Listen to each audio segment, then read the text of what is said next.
Material ഫെയിലിയറിനകത്ത് നമ്മൾ ആദ്യം പഠിച്ചത് ഫ്രാക്ചർ ആയിരുന്നു, പിന്നെ ഫറ്റീഗ് പഠിച്ചു.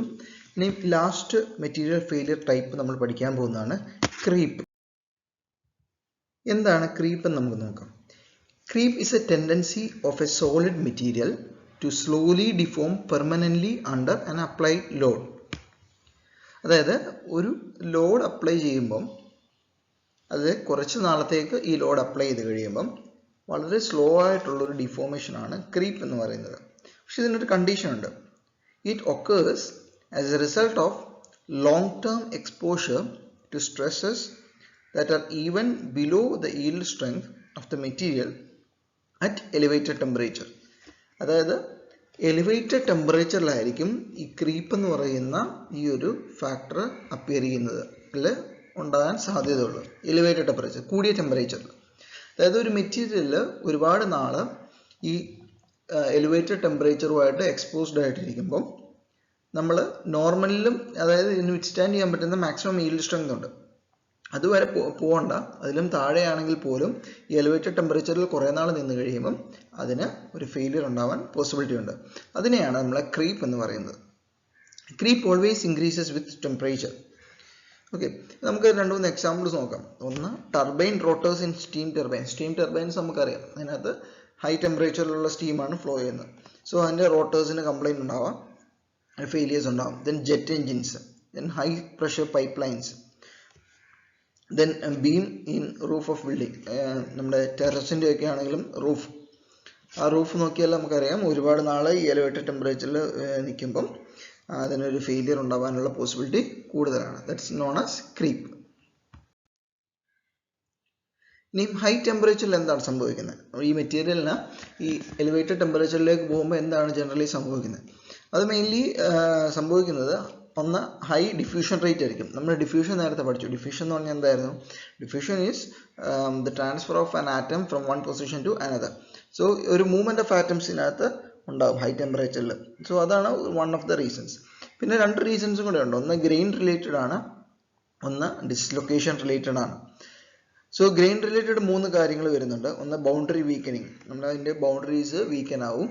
ദെൻ ബൗണ്ടറി മൈഗ്രേഷൻ, ഒരു പൊസിഷനിൽ നിന്ന് ബൗണ്ടറി വേറെ പൊസിഷനിലേക്ക് ഷിഫ്റ്റ് ആവും. ദെൻ റീക്രിസ്റ്റലൈസേഷൻ, അതിനകത്ത് എക്സിസ്റ്റിംഗ് ക്രിസ്റ്റൽ സ്ട്രക്ചേഴ്സ് വേറൊരു ക്രിസ്റ്റൽ സ്ട്രക്ചേഴ്സിനകത്ത് ക്രിസ്റ്റൽ സ്ട്രക്ചറായിട്ട് മാറും. അതായത് ഇപ്പോൾ ചിലപ്പം ഫൈൻ ഗ്രെയിൻസ് ആയിരിക്കും, അത് ചിലപ്പോൾ കോഴ്സ് ഗ്രെയിൻസ് ആയിട്ട് കൺവേർട്ട് ആവും. അപ്പം അതുപോലെ ഗ്രെയിൻ സ്ട്രക്ചേഴ്സ് ഉണ്ടാകുന്ന ചേഞ്ചസ് അല്ല ഗ്രെയിൻ ഗ്രോത്ത്. പിന്നെ ഡിസ്ലൊക്കേഷൻ റിലേറ്റഡ്, നമ്മൾ ഡിസ്ലൊക്കേഷൻ റിലേറ്റഡ് ക്ലൈംബറ്റ് എന്ന് പഠിച്ചു. ആറ്റംസ് ഒരു വേക്കൻറ്റ് പൊസിഷനിലേക്കൊക്കെ ഷിഫ്റ്റ് ചെയ്യുന്നു. സോ ആറ്റത്തിൻ്റെ മൂവ്മെൻ്റ് ഒക്കെ ഉണ്ടാകുമ്പം നോർമലി അവിടെ ഒരു ഫെയിലിയറിനുള്ള പോസിബിലിറ്റി കൂടുതലാണ്. Then new slip system can be active.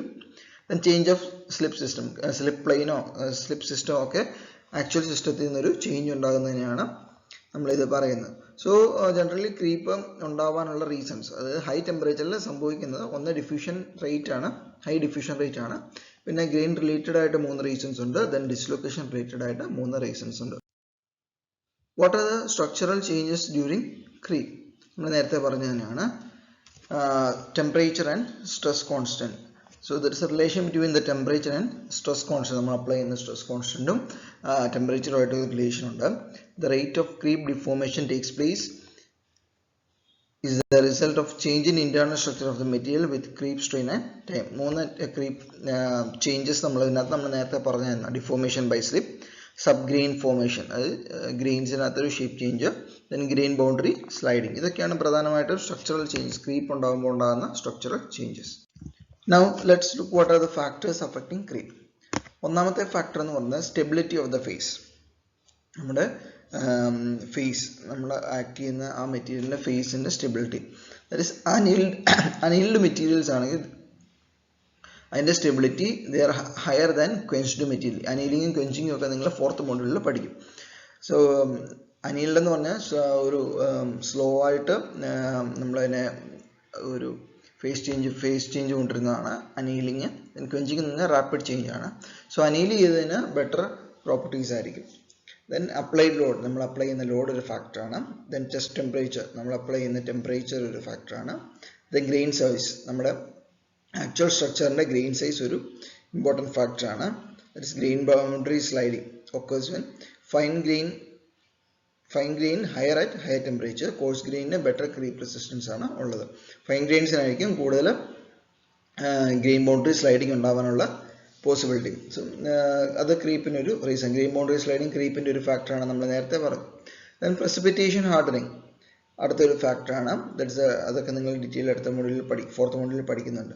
Dislocation movement and grain boundary sliding, അത് പ്രസിപ്പിറ്റേഷൻ ഹാർഡനിങ് മൂലം ഉണ്ടാകുന്നു. Then dispersion hardening, they prevent the grain boundary sliding. So dispersion hardening ചെയ്യുവാണെങ്കിൽ നമുക്ക് ക്രീപ്പിനെ നമുക്കൊരു പരിധി വരെ നമുക്ക് അവോയ്ഡ് ചെയ്യാൻ പറ്റും. Then solid solution hardening, അത് സംഭവിക്കുന്നത് ലാറ്റിസ് സ്ട്രെയിൻ, ലാറ്റിസ് പ്ലെയിൻസിൽ സ്ട്രെയിൻസിൽ നമ്മൾ വിത്ത്സ്റ്റാൻഡ് ചെയ്യുന്നതാണ്.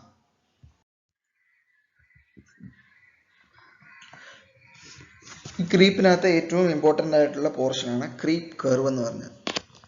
സോ ഈ ക്രീപ്പ് കർവ് നമ്മൾ പ്ലോട്ട് ചെയ്യുമ്പം നമുക്കിതിനകത്ത് 3 ഫാക്ടേഴ്സാണ് പ്രധാനമായിട്ട് എടുക്കുന്നത്. ഒന്ന് stress, temperature and time. The creep curve shows the relationship between creep strain and time at particular temperature. Creep test consists of subjecting a specimen to a constant stress while maintaining the temperature constant. ഒരു constant stress apply ചെയ്യുകയാണ്, ടെമ്പറേച്ചറും constant ആയിട്ട് വെച്ചേക്കുമ്പോൾ നമ്മൾ creep test conduct ചെയ്യുകയാണ്. So ഇതിനകത്ത് നമുക്ക് mainly 3 phases ആണ് വരുന്നത്. The strain at any instant is seen to be of 3 components. ഒന്ന് strain due to elastic and plastic deformation. Normally ഏതൊരു മെറ്റീരിയലും ഉണ്ടാകുന്ന ഒരു strain, that is elastic and plastic deformation. അതാണ് ഫസ്റ്റ് ഫാക്ടർ, അല്ലെ ഫസ്റ്റ് കമ്പോണൻറ്റ്. 2 ട്രാൻസിയൻ ക്രീപ്പ് എന്ന് പറഞ്ഞ ഒന്നാണ്. അതായത് rapid at first and gradually become slower to a fixed value. അടുത്തതെന്ന് പറഞ്ഞാൽ സ്റ്റഡി സ്റ്റേറ്റ്, അതായത് continues to increase at constant rate throughout the deformation. ഇതിന് മറ്റൊരു പേരാണ് വിസ്കസ് ക്രീപ്പ് അല്ലെങ്കിൽ ഹോട്ട് ക്രീപ്പ് എന്ന് നമ്മൾ പറയുന്നത്. നമുക്ക് ഇത് എന്തൊക്കെയാണെന്ന് നമുക്ക് ഡീറ്റെയിൽ ആയിട്ട് നോക്കാം.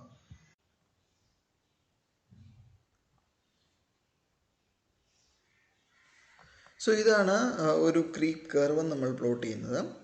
നമ്മൾ വിത്ത് റെസ്പെക്ട് ടു ടൈമാണ് നമ്മളിതിനെ പ്ലോട്ട് ചെയ്യുന്നത്. With respect to time, X ആക്സിസിൽ ടൈമും വൈ ആക്സിസിൽ സ്ട്രെയിനുമാണ്. സോ ഇതിനകത്ത് നമ്മൾ 3 കമ്പോണൻ്റ് ഉണ്ടെന്ന് പറഞ്ഞു. ഒന്ന് ഇലാസ്റ്റിക് ആൻഡ് പ്ലാസ്റ്റിക്, അതായത് നോർമൽ ഒരു മെറ്റീരിയലിൽ ഉണ്ടാകുന്ന ഒരു ഡിഫോർമേഷനാണ് ഇലാസ്റ്റിക് ആൻഡ് പ്ലാസ്റ്റിക് എന്ന് പറഞ്ഞത്. അപ്പോൾ ഇവിടെ നോക്കുകയാണെങ്കിൽ നമുക്ക് ഇവിടം തൊട്ട് ഇവിടം വരെ ഈ ഒരു റീജിയനിൽ ഉണ്ടാകുന്നത് normal elastic and plastic deformation. അടുത്തത് നമ്മൾ പറഞ്ഞ എന്താണ്, it's known as transient creep അല്ലെങ്കിൽ transient deformation. Transient creep deformation എന്ന് പറഞ്ഞാൽ it is rapid at first and then flowing at a constant rate. ഇവിടെ നോക്കിയാൽ അറിയാം, ഇത് വളരെ പെട്ടെന്നൊരു റൈസിങ് ഉണ്ടാകും. ഇതാണ് ട്രാൻസിയൻ ക്രീപ്പ് എന്ന് പറഞ്ഞാൽ. ഇപ്പോൾ ഈ ഒരു റേഞ്ച് വരെ ഇത് വളരെ പെട്ടെന്ന് ഒരു സ്ട്രെയിൻ റേറ്റ് ഉണ്ടാവും. പിന്നെ ഇതൊരു കോൺസ്റ്റന്റ് സ്ട്രെയിനിലാണ് മുകളിലേക്ക് പോകുന്നത്. ഇത് നോക്കിയാൽ കാണാം. അതിനാണ് നമ്മൾ ട്രാൻസിയൻ ക്രീപ്പ് എന്ന് നമ്മൾ പറയുന്നത്. Transient creep this is rapid at first and gradually becomes slower to a fixed value. ഇതിന് മറ്റൊരു പേരാണ് cold creep. Observed at all temperature near to all temperature near absolute zero. അടുത്തതെന്ന് പറഞ്ഞാൽ സ്റ്റഡി സ്റ്റേറ്റ് ക്രീപ്പാണ്. അതായത് ഒരു കോൺസ്റ്റൻറ്റ് ഫാക്ടറായിട്ട് തന്നെ ഇത് മുകളിലേക്ക് പോകുന്നു. അതിനെയാണ് നമ്മൾ സ്റ്റഡി സ്റ്റേറ്റ് എന്ന് നമ്മൾ പറയുന്നത്. അതിങ്ങനെ പോകുന്നതിന് സ്റ്റഡി സ്റ്റേറ്റ്. സോ നമുക്ക് 3 കമ്പോണൻസ് ആണെന്നുള്ളത് പറഞ്ഞു. അപ്പോൾ സ്റ്റഡി സ്റ്റേറ്റ് എന്ന് പറഞ്ഞാൽ എന്തായിരുന്നു, continues to increase at constant rate throughout the deformation. ഇതിന് മറ്റൊരു പേരാണ് വിസ്കസ് ക്രീപ്പ് അല്ലെങ്കിൽ hot creep. So it's insignificant at temperature below 0.35 to 0.5 melting point temperature. So ഇത്രയാണ് നമുക്ക് ഇതിനകത്ത് പ്രധാനമായിട്ടും 3 കമ്പോണൻസ് നമ്മൾ പറഞ്ഞു. നമുക്ക് 3 കമ്പോണൻസ് പറഞ്ഞു. ഇനി നമ്മളൊരു ക്രീപ്പ് കർവ്, ഇതാണ് നമുക്ക് ശരിക്കും ക്രീപ്പ് കർവ് എന്ന് നമ്മൾ പറയുന്നത്. സോ ക്രീപ്പ് കർവിനകത്ത് മെയിൻലി 3 ഫേസസ് ആണുള്ളത്. ഈ നമ്മളിപ്പോൾ 3 കമ്പോണൻസ് പഠിച്ചു. ഏതൊക്കെയായിരുന്നു, elastic and plastic, then steady state and transient. ഇതെല്ലാം കൂടെ കമ്പൈൻ ചെയ്ത് വരുന്നതാണ് ഈ ക്രീപ്പ് കർവ് എന്ന് പറഞ്ഞത്. സോ ഇതിൻ്റെ എക്സ് ആക്സിസിൽ നമ്മൾ പ്ലോട്ട് ചെയ്യുന്ന ടൈമാണ്, വൈ ആക്സിസിൽ ക്രീപ്പ് സ്ട്രെയിൻ ആണ്. സോ ഇതിൻ്റെ ഈ 0 ഒറിജിൻ തൊട്ട് ഇവിടം വരെ ഇൻസ്റ്റൻറ്റേനിയസ് ഡിഫോർമേഷൻ ആണ്. അതെന്താണ് ഇൻസ്റ്റൻറ്റേനിയസ് ഡിഫോർമേഷൻ? നമ്മൾ നേരത്തെ പഠിച്ചത് normal elastic and plastic deformation ആണ് ഈ ഒരു ഏരിയയിൽ സംഭവിക്കുന്നത്. അത് ഏതൊരു മെറ്റീരിയലിലും ഉണ്ടാകുന്ന normal elastic and plastic deformation. അത്രയും പോർഷൻ ശരിക്കും ക്രീപ്പ് എന്ന് നമുക്ക് പറയാൻ പറ്റുന്നത് normal plastic and elastic deformation. ഇവിടെ തൊട്ട് മുകളിലേക്കാണ് നമുക്ക് ആക്ച്വൽ ക്രീപ്പ് നടക്കുന്നത്. സോ ഏതൊരു മെറ്റീരിയലും നമുക്ക് ഇനീഷ്യലി ഉണ്ടാകുന്നത് പ്രൈമറി ക്രീപ്പ് എന്ന് പറഞ്ഞാൽ ഈ ഒരു ഫേസ് ആണ്. പ്രൈമറി ക്രീപ്പിൽ എന്താ സംഭവിക്കുന്നത്? പ്രൈമറി ക്രീപ്പിൽ is rapid at first and then coming to a constant point. So അങ്ങനെയാണെങ്കിൽ ഈ പ്രൈമറി ഫേസിൽ എന്ത് ടൈപ്പ് ഏത് കമ്പോണൻ്റ് ആയിരിക്കും ആക്ട് ചെയ്യുന്നത്? ഈ പ്രൈമറി ക്രീപ്പിൽ അപ്പിയർ ചെയ്യുന്നത് it will be A ട്രാൻസിയൻ component അല്ലേ? അതായത് ട്രാൻസിയൻ ക്രീപ്പ് ആയിരിക്കും. അതായത് ഇനീഷ്യലി റാപ്പിഡ് ആയിരിക്കും, ദെൻ കോൺസ്റ്റൻ്റ് ആയിരിക്കും. അടുത്ത ഫേസ് സെക്കൻഡറി ക്രീപ്പ് നോക്കാം. സെക്കൻഡറി ക്രീപ്പിൽ എന്തായിരിക്കും? ഇവിടെ ഒരു കോൺസ്റ്റൻറ്റ് റേറ്റിൽ തന്നെയാണ് പോകുന്നത്, ഒരു കോൺസ്റ്റൻറ്റ് സ്ട്രെയിൻ റേറ്റിൽ തന്നെയാണ് പോകുന്നത്. നമ്മൾ ഇതിന് തൊട്ട് മുമ്പ് സ്റ്റഡി സ്റ്റേറ്റ് പഠിച്ചു. സ്റ്റഡി സ്റ്റേറ്റിനകത്ത് ഇതുപോലെ ഒരു കോൺസ്റ്റൻറ്റ് റേറ്റിലാണ് പോയത്. സോ ഈ സെക്കൻഡറി ക്രീപ്പിനകത്ത് പ്രധാനമായിട്ട് ആക്ട് ചെയ്യുന്ന എന്തായിരിക്കും? It's A study state creep ആയിരിക്കും ഇവിടം തൊട്ട് ഈ ഒരു ഫേസ് വരെ നടക്കുന്നത്. സോ ഈ ഒരു സെക്കൻഡറി ക്രീപ്പിൻ്റെ ഓൾമോസ്റ്റ് എൻഡിലേക്ക് വരുമ്പം ആ ഒരു മെറ്റീരിയലിന് ഈ ലോഡ് വിത്ത്സ്റ്റാൻഡ് ചെയ്യാനുള്ള കപ്പാസിറ്റി ഒക്കെ മാക്സിമം നഷ്ടപ്പെട്ടു പോകും. പിന്നെ അതിനൊരു മാക്സിമം വിത്ത്സ്റ്റാൻഡ് ചെയ്യാൻ പറ്റത്തില്ല, നമ്മൾ അധികം ടൈമിലേക്ക് അതിന് വിത്ത്സ്റ്റാൻഡ് ചെയ്യാൻ പറ്റത്തില്ല. സോ അങ്ങനെ വരുമ്പം എന്താ ടെർഷ്യറി ക്രീപ്പ് ആക്ട് ചെയ്യും. ടെർഷ്യറി ക്രീപ്പ് എന്ന് പറഞ്ഞാൽ പെട്ടെന്ന് തന്നെ ബ്രേക്കേജ് ഉണ്ടാകുന്ന, അതായത് വളരെ ഇതുവരെ കോൺസ്റ്റൻ്റ് ആയിരുന്നു, സെക്കൻഡറി ക്രീപ്പ് വരെ കോൺസ്റ്റൻ്റ് ആണ്, അവിടെ നിന്ന് ഒരു റാപ്പിഡ് ചേഞ്ച് ഉണ്ടായിട്ട് it goes to a fracture. അതിനെയാണ് നമ്മൾ ക്രീപ്പ് എന്ന് പറഞ്ഞത്. സോ പ്രധാനമായിട്ടും 3 കമ്പോണൻസ് ആണുള്ളതെന്ന് പറഞ്ഞു. ഏതൊക്കെയാണ്? Elastic and plastic deformation, study state and ട്രാൻസിയൻ. ഈ 3 നമ്മൾ ക്രീപ്പ് കർവിനകത്ത് ആക്ട് ചെയ്യുന്നത്. ഈ ഒറിജിൻ തൊട്ട് ഈ ഒരു പോയിന്റ് വരെ ആക്ട് ചെയ്യുന്നത് ഇൻസ്റ്റൻറ്റേനിയസ് ഡിഫോർമേഷൻ എന്ന് പറഞ്ഞ് കാണിച്ചിരിക്കുന്നത് ഇത് ഇലാസ്റ്റിക് ആൻഡ് പ്ലാസ്റ്റിക് ഡിഫോർമേഷൻ. പിന്നെ അത് കഴിഞ്ഞൊരു റാപ്പിഡ് ചേഞ്ച്, ഒരു rapid increase in strain rate, അതിനെ നമ്മൾ പ്രൈമറി ക്രീപ്പ് എന്ന് നമ്മൾ പറയുന്നത്. പ്രൈമറി ക്രീപ്പിൽ ആക്ട് ചെയ്യുന്നത് ഒരു ട്രാൻസിയൻ ക്രീപ്പാണ്. Then steady state creep, secondary ക്രീപ്പിൽ പ്രധാനമായിട്ട് ആക്ട് ചെയ്യുന്നത് സ്റ്റഡി സ്റ്റേറ്റ്, ഒരു കോൺസ്റ്റൻറ്റ് വാല്യൂവിൽ ഇത് ഇൻക്രീസ് ആയിട്ട് പോവാണ്. ഇവിടെ ഒരു കോൺസ്റ്റൻറ്റ് വാല്യൂവിൽ ഇൻക്രീസ് ആയി പോവാണ്. ദെൻ ഫൈനലി ഒരു ടെർഷ്യറി ക്രീപ്പ്, പെട്ടെന്ന് ഫെയിലിയർ ഉണ്ടാകും, കാര്യം അതിന് അതിൽ കൂടുതൽ തന്നെ വിത്ത്സ്റ്റാൻഡ് ചെയ്യാൻ പറ്റത്തില്ല.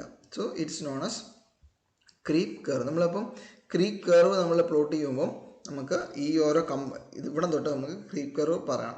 എന്താണ് ക്രീപ്പ് കർവ്, എങ്ങനെയാണ് ക്രീപ്പ് കർവ് ടെസ്റ്റ് ചെയ്യുന്നത്, അതിൻ്റെ മെയിൻ കമ്പോണൻസ് എന്തൊക്കെയാണ്, ഈ കമ്പോണൻറ്റ് ഗ്രാഫ് വരയ്ക്കണം, അതിനുശേഷം ക്രീപ്പ് കർവ് വരയ്ക്കണം, അതിനുശേഷം വേണം അതിൻ്റെ എക്സ്പ്ലനേഷൻസ് എഴുതാൻ.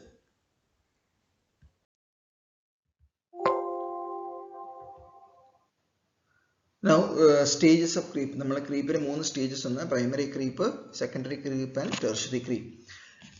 സോ പ്രൈമറി ക്രീപ്പിൽ എന്താ സംഭവിക്കുന്നത്? The strain rate is relatively high but slows with increasing strain.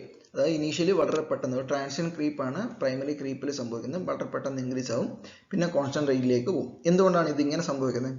This is due to work hardening. നമ്മൾ സ്ട്രെയിൻ ഹാർഡറിങ് അല്ലെങ്കിൽ വർക്ക് ഹാർഡറിങ് എന്താണെന്ന് നേരത്തെ പഠിച്ചിരുന്നു. അതായത് നമ്മൾ ഒരു ബോഡി കുറേ നാൾ ഈ ലോഡ് വിത്ത്സ്റ്റാൻഡ് ചെയ്ത് കഴിയുമ്പം അതിന് ആ ലോഡുമായിട്ട് അഡ്ജസ്റ്റ് ചെയ്യാനുള്ള കപ്പാസിറ്റി കിട്ടുന്നു. അതിനെയാണ് നമ്മൾ വർക്ക് ഹാർഡനിങ് എന്ന് പറയുന്നത്. സോ അതുകൊണ്ടാണ് ഇത് പിന്നെ ഒരു കോൺസ്റ്റന്റ് ഇനീഷ്യലി കൂടിപ്പോയിട്ട് പിന്നെ കോൺസ്റ്റന്റ് ആയിട്ട് പോകുന്നതിൻ്റെ reason due to work hardening ആണ്. സെക്കൻഡ് ഫേസ് വരുന്നത് the strain rate eventually reaches a minimum and becomes nearly constant. This is due to the balance between work hardening and recovery. അതായത് thermal softening, അതായത് മെറ്റീരിയലിനകത്ത് crystal സ്ട്രക്ചേഴ്സിനകത്ത് ഒരു recovery, actual grain ഷേപ്പിൽ നിന്നൊരു grain shape change ഉണ്ടായേക്കുവാണ്. This stage is known as steady state creep. Then അടുത്ത് വരുന്നത് tertiary creep ആണ്. The strain rate exponentially increases with stress because of necking phenomena. അത് വളരെ പെട്ടെന്ന് ക്രീപ്പ് ഉണ്ടായി ഫ്രാക്ചറിലേക്ക് പോകുന്നു. നമ്മളിവിടെ പഠിക്കാൻ പോകുന്ന ലാസ്റ്റ് ടേം ആണ് സൂപ്പർ പ്ലാസ്റ്റിസിറ്റി. നമുക്ക് പ്ലാസ്റ്റിസിറ്റി എന്ന് പറഞ്ഞാൽ പ്ലാസ്റ്റിക് മെറ്റീരിയൽ എന്ന് പറഞ്ഞാൽ നമുക്കൊരു ലോഡ് അപ്ലൈ ചെയ്യുമ്പം നമ്മൾ വലിച്ച് ഇലാസ്റ്റിക് ലിമിറ്റും കഴിഞ്ഞ് അതിനെ വലിച്ചു നീട്ടാൻ പറ്റുന്നതിനാണ് പ്ലാസ്റ്റിക് മെറ്റീരിയൽ. അപ്പം സൂപ്പർ പ്ലാസ്റ്റിസിറ്റി എന്ന് പറയുമ്പോൾ നമുക്ക് അതിൻ്റെ ഒരു എക്സ്ട്രീം ലെവലായിരിക്കും, അതായത് കൂടുതൽ പ്ലാസ്റ്റിസിറ്റി നമുക്ക് അതിനെ എക്സ്പീരിയൻസ് ചെയ്യാൻ പറ്റും. അപ്പം എന്താണ് സൂപ്പർ പ്ലാസ്റ്റിസിറ്റി എന്ന് നമുക്ക് നോക്കാം.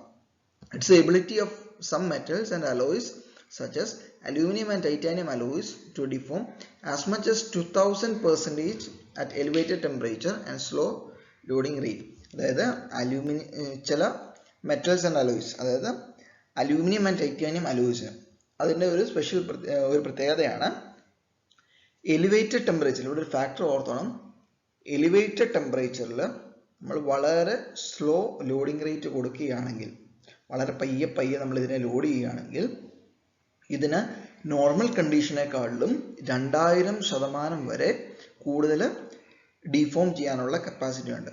അത് അതിൻ്റെ പ്ലാസ്റ്റിസിറ്റി 2000% വരെ ഇൻക്രീസ് ചെയ്യാൻ പറ്റും. രണ്ട് കണ്ടീഷൻസ് പ്രത്യേകം ഓർത്തോണം. എലിവേറ്റഡ് ടെമ്പറേച്ചർ ആയിരിക്കണം, സ്ലോ ലോഡിംഗ് റേറ്റ് ആയിരിക്കണം. സോ ഇത് നമ്മൾ പറയുന്നത് they do not behave super plastically at normal temperature. Normal ടെമ്പറേച്ചറിൽ ഇതിന് സൂപ്പർ പ്ലാസ്റ്റിക് ആയിട്ട് ബിഹേവ് ചെയ്യാൻ പറ്റത്തില്ല. It must possess very fine grain size. ഈ മെറ്റീരിയലിന് ഫൈൻ ഗ്രെയിൻ സൈസ് ആയിരിക്കണം. High strain rate sensitivity. നമ്മൾ സ്ലോ ലോഡിംഗ് റേറ്റിലായിരിക്കും നമ്മളിത് കൊടുക്കുന്നത്. At high loading temperature greater than 50% of the melting. നമ്മൾ കൊടുക്കുന്ന മെൽറ്റിംഗ് ടെമ്പറേച്ചറിൻ്റെ 50% ആ ഒരു ടെമ്പറേച്ചർ റേറ്റിലായിരിക്കും നമ്മളിത് കൊടുക്കുന്നത്. അതിൻ്റെ സ്ട്രെയിൻ റേറ്റ് എന്ന് പറയുന്നത് 0.01 to 0.001 per second. അത്രയും സ്ലോ സ്ട്രെയിൻ റേറ്റ് ആയിരിക്കും നമ്മൾ അപ്ലൈ ചെയ്യുന്നത്. അപ്പോൾ അങ്ങനെയുള്ള ഒരു കണ്ടീഷനാണ് നമ്മൾ സൂപ്പർ പ്ലാസ്റ്റിസിറ്റി എന്ന് പറയുന്നത്. നെക്സ്റ്റ് എന്താണ് ഈ സൂപ്പർ പ്ലാസ്റ്റിസിറ്റി നടക്കുന്നത്? അപ്പോൾ എന്തുകൊണ്ടാണ് ഇതിങ്ങനെ ആക്ട് ചെയ്യുന്നത്? It's due to grain boundary sliding അല്ലെങ്കിൽ grain boundary diffusion at elevated temperature. The large strain accumulated by sliding and rotation of individual grains or cluster of grains. അതിൻ്റെ application വരുന്നത് metal foaming പ്രോസസ്സിനകത്താണ് പ്രധാനമായിട്ട് ഇത് application നടക്കുന്നത്. തെർമോഫോമിംഗ് അല്ലെങ്കിൽ deep drawing. നമ്മൾ deep drawing ഒക്കെ നിങ്ങൾ അടുത്ത സെമിസ്റ്ററിൽ മാനുഫാക്ചറിങ് പ്രോസസ്സ് എന്ന് പറഞ്ഞൊരു ഇതുണ്ട്. നമുക്ക് അതിനൊരു മാക്സിമം കപ്പാസിറ്റിയിലേക്ക് തന്നെ വലിച്ചു നീട്ടാൻ പറ്റുന്ന പ്രോസസ്സാണ് ഡീപ്പ് ഡ്രോയിങ് എന്ന് പറയുന്നത്. സോ ആ ഒരു ഓപ്പറേഷനൊക്കെ വേണ്ടിയാണ് നമ്മൾ പ്രധാനമായിട്ടും ഈ സൂപ്പർ പ്ലാസ്റ്റിസിറ്റി എന്ന് പറഞ്ഞ പ്രോസസ്സ് യൂസ് ചെയ്യുന്നത്.